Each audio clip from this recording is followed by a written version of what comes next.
अस्सलाम वालेकुम स्टूडेंट्स। तो आज हमारा MDCAT फिज़िक्स सीरीज़ का लेक्चर नंबर 2 है। तो अब हम अपने पिछले लेक्चर की फॉलो करके चलेंगे।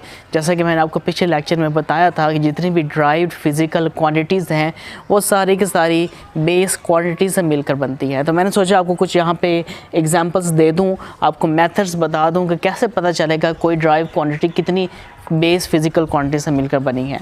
तो मैंने यहाँ पे कुछ एग्जांपल्स लिए हैं, 2 मेथड से आप लोगों को बताऊंगा कि कैसे पता चलता है।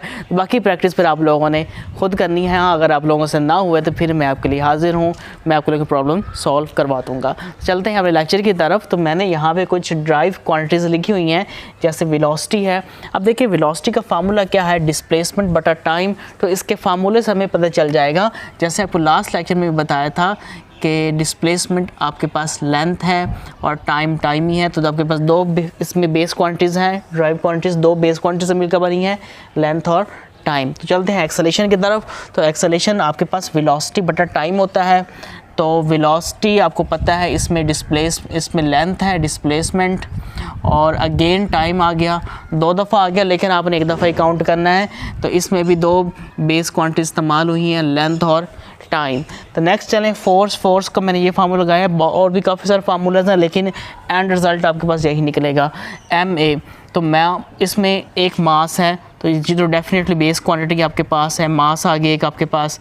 बाकी वही है, एक्सेलेरेशन में 2 इस्तेमाल होती थी, लेंथ और टाइम। तो इसमें एक लेंथ आ गया बेस क्वांटिटी और दूसरा आपके पास टाइम। तो यहाँ पे 3 बेस क्वांटिटी इस्तेमाल हो रही हैं, मास, लेंथ और टाइम एक्सेलेरेशन को बनाने में। वर्क का फार्मूला आपके पास फोर्स इंटू डिस्प्लेसमेंट है। तो फोर्स में हमने देखा कि मास, लेंथ और टाइम, मास, लेंथ और टाइम एंड अगेन लेंथ आपके पास। इसमें भी 3 है क्योंकि डिस्प्लेसमेंट 2 दफ़ा आ रहा है तो इसको 1 दफ़ा ही काउंट करेंगे, लेंथ, टाइम और अगेन मास। इसमें भी 3 फिज़िकल क्वांटिटीज़ हैं, लेकिन अब अरेंजमेंट इनकी डिफरेंट है, इसलिए एक नई फिज़िकल क्वांटिटी बन गई। अब ये थोड़ा सा डिफरेंट मेथड है, टाइम गेनिंग मेथड है, लेकिन हमें शॉर्टकट ट्रिक्स चाहिए। तो उसके लिए हम मेथड नंबर 2 की तरफ जाएंगे। तो इसके लिए आपको यूनिट्स का पता होना ज़रूरी है, और जो स्टूडेंट FSC कर लेता है, दोनों फर्स्ट और सेकंड पार्ट के पेपर्स दे देता है, तो मेरा नहीं ख्याल उसको यूनिट्स याद ना हो। तो वेलोसिटी के यूनिट्स हैं वो क्या होते हैं, मीटर पर सेकंड। तो मीटर रिप्रेजेंट करता है लेंथ को और सेकंड रिप्रेजेंट करता है टाइम को। अगर आप लोगों को ये मेथड पे ग्रिप हो गई तो आप डायमेंशंस निकालना भी सीख जाएंगे। तो डायमेंशंस आपके लिए फिर मुश्किल नहीं रहेंगे, तो यानी एक ही तीर से 2 शिकार हो जाएंगे। तो आपके पास आगे एक्सेलेरेशन है। एक्सेलेरेशन में देखिए मीटर पर सेकंड स्क्वायर। तो मीटर आपके पास लेंथ है, सेकंड आपके पास टाइम है। तो इधर भी 2 फिजिकल क्वांटिटी इस्तेमाल हो रही, इधर से भी हमने यही सेम रिजल्ट निकाला था, इधर से भी हमारे पास सेम रिजल्ट निकल आ गया। आगे देखिए फोर्स की यूनिट होते हैं न्यूटन होता है किलोग्राम मीटर पर सेकंड स्क्वायर। तो किलोग्राम आपके पास मास है, मीटर आपके पास लंबाई है और सेकंड आपके पास टाइम है। तो यहाँ पर भी 3 फिज़िकल बेस क्वांटिटीज़ इस्तेमाल हो रही हैं। तो आगे चले वर्क यूनिट होते हैं जाउल होता है न्यूटन और मीटर के। तो आपके पास किलोग्राम मास आ गया आपके पास, फिर अगेन लेंथ आ गया आपके पास, एंड अगेन आपके पास क्या आ गया, टाइम। तो सेम रिजल्ट्स दोनों मेथड से हमें मिल रहे हैं। तो आप मेरे ख्याल में जो मेरी प्रेफरेंस है वो आप इस मेथड 2 की तरफ है। हाँ, अगर आपको ये मेथड इजी लगता है तो आप लोग ये फॉलो करें, अगर आपको ये इजी लगता है तो आप ये मेथड फॉलो करें। स्टूडेंट्स, अब हम डिस्कस करेंगे मेजरमेंट ऑफ फिजिकल क्वांटिटी। हमने फिजिकल क्वांटिटी को मेजर कैसे करना है। तो फिजिकल क्वांटिटी को मेजर करने में आपने 2 स्टेप्स को फॉलो करना है। तो पहला स्टेप जो है वो ये है कि आपने कंपेरिजन करना है, कंपैरिजन ऑफ क्वांटिटी। जिस क्वांटिटी को आप मेजर कर रहे हैं उसको कंपैरिजन करना है विद स्टैंडर्ड्स के साथ, ठीक है। पहला स्टेप आपके पास ये है। अब यहाँ पे ये स्टैंडर्ड्स क्या है, कभी आप क्लॉथ्स परचेज़ करने गए, आपने कपड़ा लेना है, आपने 5 मीटर का कपड़ा लेना है, ठीक है। वो 5 मीटर कपड़ा कंपेयर करते हैं, ठीक है। किसके साथ कंपेयर करते हैं, उनके पास ऑलरेडी एक मेटल का बना हुआ स्टील रॉड होता है 1 मीटर लंबाई का, तो वो उसका मापते हैं, तो वो कंपेयर करते हैं, ठीक है। अगर आपने ग्रॉसरी शॉप पर गए हैं तो ग्रॉसरी शॉप पे एक तरफ 1 kg शुगर रखते हैं और दूसरी तरफ वो स्टैंडर्ड्स रखते हैं। जब दोनों पलड़े बराबर हो जाते हैं तो वो कहते हैं जी ये शुगर आपके पास 1 kg होगी। वो स्टैंडर्ड्स हैं, मेजरिंग इंस्ट्रूमेंट्स कह लें या मेजरिंग टूल्स कह लें आप उसे।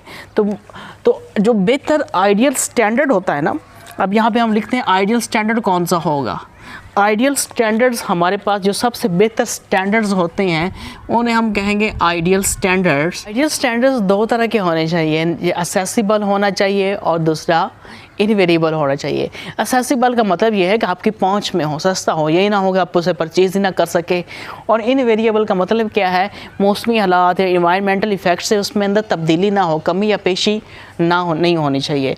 अब उन कंडीशन को हम पूरा एक ही वक्त में नहीं कर सकते, इन दोनों में आपको कंप्रोमाइज़ करना पड़ता है। और जो दूसरा स्टेप है फिजिकल क्वांटिटी को मेजर करने का, वो है आपके पास इनकोडिंग द रिजल्ट्स। अब यहाँ से कंपैरिजन करने से जो भी आपके पास रिजल्ट्स आ गए हैं, अब आपने उसको इनकोड करना है। यानी इनकोडिंग का मतलब यहाँ पर क्या है, अगर आपने मेजरमेंट करने के लिए कोई ऐसी डिवाइस इस्तेमाल की है, फॉर एग्जांपल लंबाई को मेजर करने के लिए आपने कोई ऐसा आला इस्तेमाल किया है जो रिजल्ट्स मिलीमीटर में दे रहा है, जैसे माइक्रोमीटर है यानी स्क्रू गेज है या वर्नियर कैलिपर है, तो वो आपको रिजल्ट्स माइक्रोमीटर में देता है। जब आप फाइनल रिजल्ट लिखते हैं तो आप इसको इनकोड करके मीटर में कन्वर्ट कर देते हैं, क्योंकि अब हमने आंसर सिस्टम इंटरनेशनल में लिखने हैं। दोबारा सुन लें, पहला जो स्टेप है उसमें आपने क्या करना है, कंपेयर करना है स्टैंडर्ड के साथ, ठीक है। और स्टैंडर्ड की क्वालिटीज़ क्या होनी चाहिए, वो असेसिबल होना चाहिए और इनवेरिएबल। असेसिबल मतलब आपकी पहुंच में होना चाहिए और इनवेरिएबल, उसमें तब्दीली नहीं आनी चाहिए। और जो दूसरा स्टेप है वो क्या है, इनकोडिंग द रिजल्ट। स्टैंडर्ड के साथ कंपेयर करने के बाद आपने इनकोड करना है यूनिट्स को, ऐसा यूनिट्स में कन्वर्ट करना है। और 1960s यानी 1960 से पहले फिज़िकल क्वांटिटीज़ को मेजर करने के आपके पास 3 सिस्टम्स जो मैंने यहाँ पे ऑलरेडी मेंशन कर दिए हैं। तो यह पहले सिस्टम का नाम था CGS सिस्टम्स। तो इसके वैल्यूज़ आप नाम से याद कर लेंगे, C for centimetre, G for gram, S for second. इसका मतलब है लंबाई को सेंटीमीटर में मेजर किया जाता था, मास को ग्राम में और टाइम को सेकेंड में।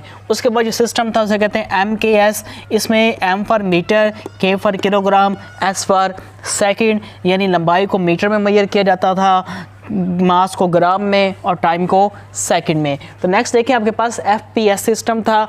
F फॉर फुट यानी लंबाई को फिट में मेजर किया जाता था, मास को पाउंड्स में, और S फॉर सेकेंड यानी टाइम को सेकंड में मेजर किया जाता था। तो इस सिस्टम को ब्रिटिश इंजीनियरिंग सिस्टम भी कहा जाता था।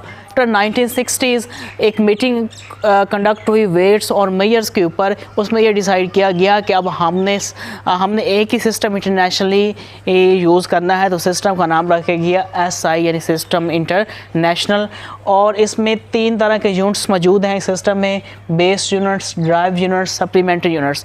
बेस यूनिट्स वो होते हैं जो बेस क्वांटिटीज़ को मेजर करने के लिए इस्तेमाल होते हैं, और वो टोटल आपको पता है 7 हैं। तो मास को मेजर करने के लिए किलोग्राम, लेंथ को मेजर करने के लिए मीटर, टाइम को मेजर करने के लिए सेकंड, टेम्परेचर के लिए केल्विन, इंटेंसिटी ऑफ लाइट के लिए कैंडेला, अमाउंट ऑफ सब्सटेंस के लिए मोल, और इलेक्ट्रिक करंट के लिए एम्पेयर।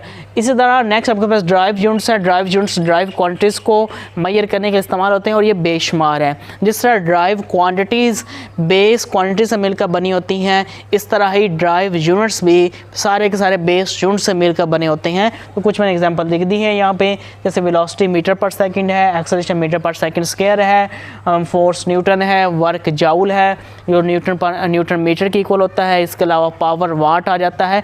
बहुत से यूनिट्स आप लोगों ने पढ़े हुए हैं सिलेबस में। तो नेक्स्ट आपके पास है सप्लीमेंट्री यूनिट्स। सप्लीमेंट्री यूनिट्स वो यूनिट्स हैं जो ना बेस में शामिल होते हैं ना ही ड्राइव में। इनका एक अलग से पोर्शन है। इसमें सिर्फ 2 फिजिकल क्वांटिटीज़ के यूनिट्स शामिल हैं, एक है प्लेन एंगल और दूसरा है सॉलिड एंगल। जो प्लेन एंगल होता है वो 2 डायमेंशनल एंगल होता है, और जो सॉलिड एंगल होता है वो 3 डायमेंशनल। आसान लफ्ज़ में बताया जाए, अगर सर्कल में जो एंगल मेजर किया जाता है वो प्लेन एंगल होता है। अगर जो वो एंगल जो सफ़ेयर वगैरह में मेजर किया जाता है यानी 3 डायमेंशनल बॉडी में मेजर किया जाता है, उसे हम कहते हैं सॉलिड एंगल कहते हैं। तो 2D और 3D एंगल भी से हम कह सकते हैं। प्लेन एंगल के जो यूनिट इस्तेमाल होता है उसे रेडियन कहते हैं, और सॉलिड एंगल के लिए जो यूनिट इस्तेमाल होता है उसे हम स्टेरेडियन कहते हैं। तो यहाँ पे आज का हमारा लेक्चर ख़त्म होता है। इंशाल्लाह नेक्स्ट लेक्चर में आपको समझाया जाएगा कि रेडियन कितना एंगल होता है, और स्टेरेडियन डायग्राम के ज़रिए आपको समझाया जाएगा कि इन दोनों में क्या फ़र्क है और इनको हम किस तरह मेजर करते हैं। तो नेक्स्ट लेक्चर तक अपना ख्याल रखिएगा। अल्लाह हाफ़िज़।